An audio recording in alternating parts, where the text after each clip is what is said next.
अभी मजा आएगा ना भिड़ो। हाँ, जौन 3 लाख रुपया बाकी बानू उस शगुन से पहले अगर ना आइल तो हम बारात लेकर रउआ द्वार पर ना पहुंचे। अपना बारे में रउआ सोच ली। 200 रुपया में जिंदगी भर बैठ के खाने वाला सामान ले लो। 200 रुपया में जिंदगी भर बैठ के खाने वाला सामान ले लो। हाँ, फोन रखी।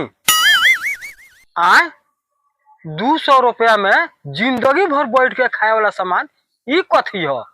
ए तनु रुकियो। होई का 200 रुपया में बेचा तारा?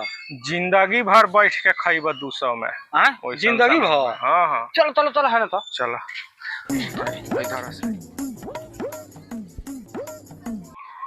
अच्छा ये बताओ, हाँ। 200 रुपया में पूरा जिंदगी भर हमारा चल जाई नु? इतना गारंटी हम देता नहीं, सुन लो ना चली तारा जिंदगी भर। अच्छा। 200 रुपया में तो 1 लाख रुपया हम डाल दे। 1 लाख रुपया? हाँ। अच्छा सोच समझ लियो। एकदम हम सोच समझ के इंगे थोड़ा बेचता नहीं, कितना लोग से बेच दहनी। हेलो 200 रुपया लो। ठीक है सही धरो चारू का। सब जिंदगी भर चला वाला सामान बाटे, सुन लो। हेलो